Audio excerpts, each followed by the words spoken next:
काबा काबा सिमुले दना हौजी कोखलौरगे मुथलगे मैसिसु सी थुमयापी ngari mahauduga khamengi khatak laktak tawadu mahauduga semgi haarni hौजी mangan se amu hapselle ko maroi na kupi kharaga yawe pulap hekta sumaina totsalle aduga chaisallage nga singse hapsallage injang se ngak sawalabani na sida loisan ba yare nga ga hangam ga thongba mayam injang mathen gai leijare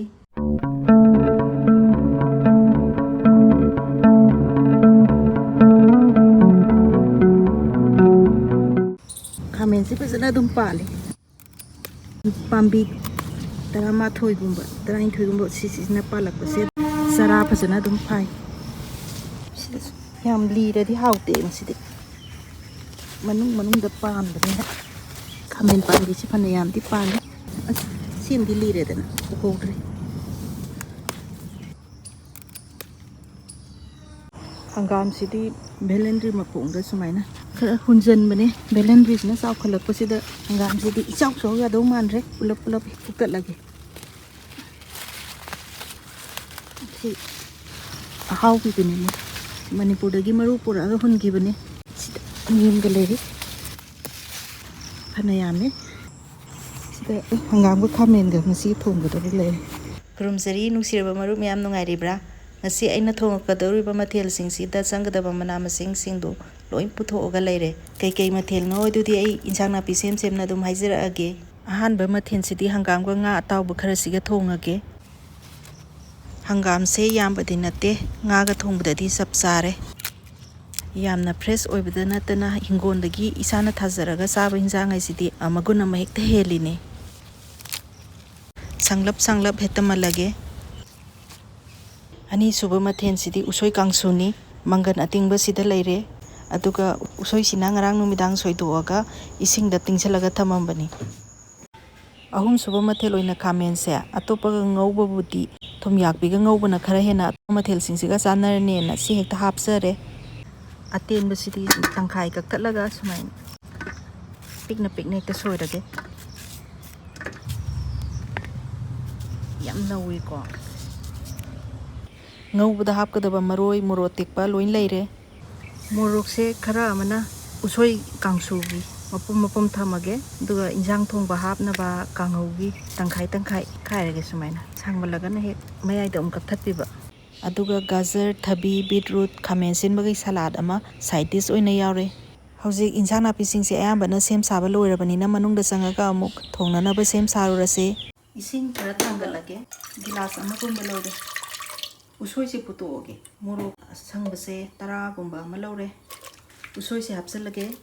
ngari sidi amakatang ne yam sawa leiba matamda khoina elisa na namba ngari ne na haibirei kaba lothopasina mahau leiba helena lobani ahum lakang kamhalage si kaminge sida nakanda hawai se ngauthora age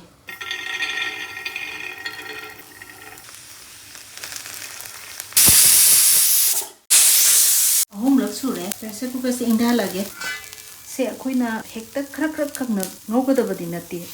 makum se kupsalaga kitang manung se munnaba minute ani gumba manina omjalaga mulhange minute ani gumba phare yingsi ko masum gai loin kangre si yarakadorobani si matang sida moro kangba in horen hap to sing se kabak tang manin phangange horen krem lauraga subu sugaira su tak tak thatlasu mangan se sap sare yam kangjan grade am kan khalak to ni asita muthalawrage usoi to ai si thoage mai si thoe mamangi usoi kangsu gi video da di khutna amuk na sumdo e mahi se ado ngasi de kamai do na khoina khut ka su pai de na yam thuna usoi kangsu se subaya ge do utsarake sigi kon se siga haipet chawba manaba amma khaklai sina dum namdha doi ni sumai tara kit namdha kan sida magi mahi pangasai gi si thokpada wat khiba singba do loin thokhrami sumai tawdina sam haibada sakhum da nuti sa thongba koi di yam thuna minute manga taragi manungda mathen ani hom thongba matam su yaure hekta amasu nangnaba shortcut abu sine sumai tawdana rei ba kon season adana sumdo e khut yaudana dum yara da bani se naktang tham kan da se dum kring launa dum kang adana ꯃꯈꯥ ꯇꯥꯔꯛꯄꯗ ꯑꯩꯈꯣꯏꯅ ꯀꯣꯝꯄꯥꯛ ꯑꯃ ꯂꯧꯔꯒ ꯅꯠꯇ꯭ꯔꯒꯅ ꯄꯨꯈꯝ ꯑꯄꯥꯛꯄ ꯑꯃꯗ ꯁꯟꯗꯣꯛꯑꯒ ꯊꯝꯕꯤꯕ ꯍꯥꯏꯇꯥꯔꯦ ꯑꯇꯣꯞꯄ ꯍꯣꯠꯅꯔꯤꯉꯩꯗ ꯁꯤ ꯑꯗꯨꯝ ꯃꯆꯨꯝ ꯀꯪꯈ꯭ꯔꯗꯕꯅꯤ ꯁꯤ ꯉꯥꯛꯇꯪ ꯁꯥꯏꯗꯇ ꯊꯝꯒꯦ ꯑꯗꯨꯒ ꯒ꯭ꯔꯥꯏꯟꯗꯔꯁꯤꯗ ꯉꯁꯤꯗꯤ ꯍꯦꯛꯇ ꯃꯪꯒꯟꯗꯣ ꯇꯛꯊꯣꯛꯆꯔꯛꯑꯒꯦ ꯈꯔ ꯊꯨꯅꯕ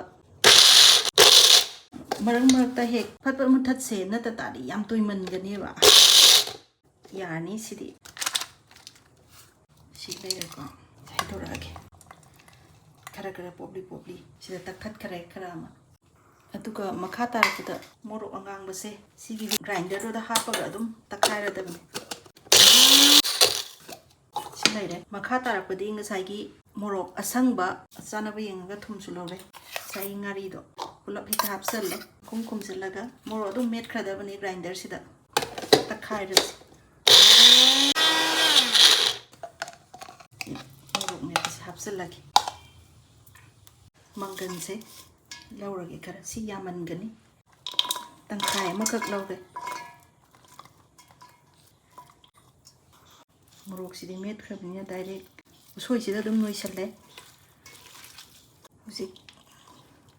मंगन से अमु हापसले को नसी उसोय कांगसु सिदि अस कंकंग लावरगा याम हावदो माली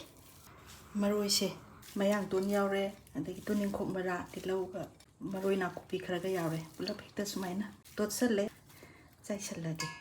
ngasi usoi kangsu sida leijare hojik khang thangale thau khara hirase asadaw adum lore si yarani ko thau sare hing khara hana thadarage jira mapum samas tangkhai ama adui mathangda maroi na khubi tilhau maroi mara chanam hina sing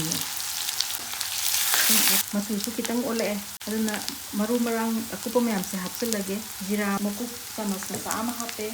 फदिगोम मरु चमच तंखाय अमा ना मचु तंग ओते मोरो अतेकसिसु हापसनग्रगे हुजिक नाहाक ओइरे मनमसु खरा नुंसिरे हंगाम से हापसले हुजिक minute अहुम मुक फारे nga sing se हापसलगे हापे मिनिट अनि मुक सुरे मही हापे यानी मही सिरे ने इसिंग से सागद हले दुगा याम हापोगे खरदंग मुजिक हरिबो पिसनी गतंग हापसरे दुगा मसक कितंग पसना मोरो कुपसिक तंग हापे याम बनते नातंग मिनिट अहुम मकुंग कुपसनगे मिनिट अहुम पिसुरे मुजिक येंगसी महीसु खरा कंगजनगरे लोइसनबे यार अनि चानबे येंगा थुम हापखरे अदुगा सिदि लोइ मुल्लबनिना हानदगी हेना याम कुइना सि थुंजनबसु पते फदिगोम सु हापसले अदुगा से थुमसिगा इंजांग सिगा सुसननबा मिनिट अमा मुक्ति थमगे इंजांग से येंगसि हक्सांग सु फबा याम कुइना संगदे को से सिदा लोइरे हौसि कांगौगी थाव हेरगे रिफाइन ऑयल हेक्ट लौरे सि सागलनगे सिदा थुमयाकपि दो मसेट मसेट सोइदोगा सिदै सिदा थंबनी से अमुक उचरके कोइना हानबदा तिंगथो एंगा पुंखाय म के मतिंग मतुंग दबि से खरा फोलएबा मंगोंद मसाई सिदा यावसिंग से थांग सिना तना तना से तोखिबा दम यारे सुमाइन तो मरु से फजना दम थोकलकपनी सी मतुंग तारकपदा मागी मकु सिंग से दम मान से तोकपदा सटखरनी मकोक लौथोए दगी मकु सिंग से लोइ लौथोए दुगा सुमाइन तो थांग सिना तना थिंजलगा सुमाइन लौथोए मयाई सी मरु सिदा ngaiselae lamdana sumain tawga lawthokpa yarani ko mabuk pattaba kari kra loin bok lawthokki tadi horen chabada nungai raktoini koina aningba chawhaningba sanghaningba loina bak semba yare sida leire nga thumyakpi maru lawthokpado sangtak hape hausi sare maroi ki ke ngau mang sida ngasai thumyakpi do tawthoge deba si hana haipe tawthokpasina phai aduga si lorakanda amu khamen singauge ngahak ngauram matungda amu yanjana deba kuna याम का हेना हंजन तावबगी वानते काबक काबक मागी तुम खरा कंगहलगा खितंग उई उई लावनबा तावबनी सी मतंग तारपद जीरा मपुम हापे हिंग खरा हापसनगरे मरोय गे मथंग मथंग हापे ना सुसी हापे सिना तिलहौ चनम सिना सिंग मरोय मरा सिना मोरोक तंखाय खितंग याम कासन रेनि सिदा दम हापे यारनी मरु मरांग दी कोना हापके याम कासले एबा मागे दुना खामिन से हानै तंगौग ꯉꯥꯛꯇꯪ ꯑꯣꯠꯄꯤꯒꯦ ꯉꯥꯛꯇꯪ ꯉꯧꯁꯦ ꯍꯧꯖꯤꯛ ꯃꯤꯅꯤꯠ 6-7ꯃꯨꯛ ꯁꯨꯔꯦ ꯐꯖꯅ ꯑꯌꯥꯝꯕ ꯁꯔꯨꯛꯇꯤ ꯃꯨꯜꯂꯦ ꯑꯗꯨꯅ ꯃꯔꯨ ꯃꯔꯥꯡ ꯈꯔ ꯊꯥꯛꯀꯦ ꯌꯥꯝꯗꯤ ꯊꯥꯛꯑꯣꯏꯒꯦ ꯖꯤꯔꯥ ꯆꯥꯃꯁ ꯇꯪꯈꯥꯏ ꯑꯃ ꯊꯥꯛꯑꯒꯦ ꯐꯗꯤꯒꯣꯝ ꯃꯔꯨ ꯇꯪꯈꯥꯏ ꯑꯃ ꯊꯨꯝꯗꯤ ꯊꯨꯝꯌꯥꯛꯄꯤꯒꯤ ꯃꯁꯥꯒꯤ ꯌꯥꯛꯆꯕꯅꯤꯅ ꯌꯥꯝ ꯍꯥꯞꯄꯔꯣꯏꯒꯦ ꯃꯃꯤꯡꯗꯪꯒꯤ ꯈꯤꯇꯪ ꯍꯥꯞꯄꯕ ꯑꯗꯨꯅꯤ ꯁꯤ ꯍꯥꯞꯆꯟꯈ꯭ꯔꯕꯅꯤꯅ ꯉꯁꯥꯏꯒꯤ ꯊꯨꯝꯌꯥꯛꯄꯤꯁꯦ ꯍꯥꯞꯄ ꯌꯥꯔꯦ ꯍꯥꯞꯆꯜꯂꯦ ꯁꯤꯅ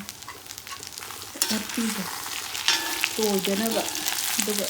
ꯃꯥꯒꯤ ꯍꯥꯞꯆꯟꯈ꯭ꯔꯦ ꯃꯌꯥꯝꯁꯦ ꯑꯃꯨꯛ ꯂꯣꯏꯅꯕ ꯃꯤꯅꯤꯠ 2ꯒꯨꯝꯕ ꯊꯥꯒꯦ ꯐꯗꯤꯒꯣꯝ ꯊꯥꯛꯆꯜꯂꯒꯦ ꯁꯤ ꯃꯨꯜꯂꯦ ꯑꯗꯨꯅ ꯍꯧꯖꯤꯛ ꯀꯣꯛꯈꯠꯍꯧꯔꯒꯦ ꯃꯨꯠꯊꯠꯂꯒꯦ ꯃꯩꯁꯤꯁꯨ ꯁꯤ ꯊꯨꯝꯌꯥꯛꯄꯤꯒꯤ ꯉꯥꯔꯤ ꯃꯍꯥꯎꯗꯨꯒ ꯈꯥꯃꯦꯟꯒꯤ ꯈꯥꯇꯛ ꯂꯥꯛꯇꯛ ꯇꯧꯕꯗꯨ ꯃꯍꯥꯎꯗꯨꯒ ꯊꯥꯎꯕꯁꯤꯅ ꯅꯝꯇꯛ ꯇꯧꯔꯒ ꯁꯦꯝꯗꯤ ꯍꯥꯎꯔꯅꯤ ꯃꯌꯥꯝꯁꯤꯗ ꯂꯩꯖꯔꯦ ꯍꯧꯖꯤꯛꯇꯤ ꯏꯟꯁꯥꯡꯁꯤꯡꯁꯦ ꯊꯣꯡꯕ ꯂꯣꯏꯔꯕꯅꯤꯅ ꯄ꯭ꯂꯦꯠ ꯑꯃꯨꯛ ꯁꯦꯝꯒꯠꯆꯔꯛꯑꯒꯦ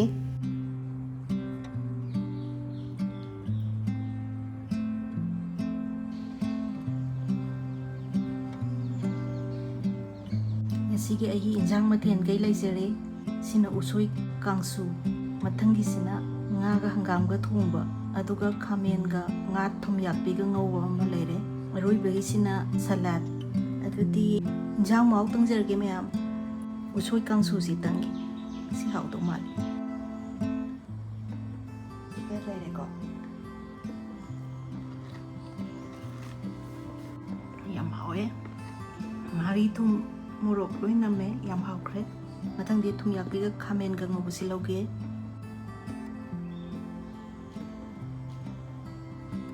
ꯁꯤꯗ ꯂꯩꯔꯦꯀꯣ ꯁꯤ ꯇꯪꯖꯔꯒꯦ ꯑꯁ ꯍꯥꯎꯋꯦ ꯁꯤꯃꯗꯤ ꯈꯥꯃꯦꯟꯒꯤ ꯃꯍꯥꯎꯁꯤꯒ ꯊꯨꯝꯌꯥꯛꯄꯤ ꯃꯍꯥꯎꯁꯤꯒꯅꯦ ꯌꯥꯝ ꯆꯥꯟꯅꯔꯒ ꯌꯥꯝ ꯍꯥꯎꯔꯦ ꯃꯌꯥꯝ ꯉꯁꯤꯗꯤ ꯃꯇꯥꯡꯁꯤꯗ ꯂꯣꯏꯁꯤꯟꯖꯔꯒꯦ ꯆꯦꯅꯦꯜꯕꯨ ꯑꯍꯥꯟꯕ ꯌꯦꯡꯕꯤꯔꯤꯕꯁꯤꯡꯅ ꯁꯞꯄꯣꯔꯠ ꯄꯤꯕꯤꯕ ꯑꯣꯏꯅ ꯁꯕꯁꯀ꯭ꯔꯥꯏꯕ ꯇꯧꯕꯤꯕ ꯀꯥꯎꯕꯤꯔꯅꯨ ꯑꯗꯨꯒ ꯅꯨꯡꯁꯤꯔꯕ ꯃꯔꯨꯞ ꯃꯄꯥꯡꯁꯤꯡꯅ ꯑꯩꯅ ꯉꯁꯤ ꯁꯤꯟꯖ ꯂꯥꯡꯖꯔꯤꯕ ꯃꯊꯦꯜꯁꯤꯡꯁꯦ ꯍꯥꯎꯗꯧ ꯃꯥꯜꯂꯤ ꯃꯥꯟꯗꯦ ꯀꯃꯦꯟ ꯁꯦꯛꯁꯟꯗ ꯈꯔ ꯏꯕꯤꯔꯝꯃꯨ ꯑꯗꯨꯗꯤ ꯃꯊꯪ ꯑꯃꯨꯛ ꯎꯅꯔꯁꯦ ꯉꯁꯤꯒꯤ ꯑꯣꯏꯅꯗꯤ ꯕꯥꯏ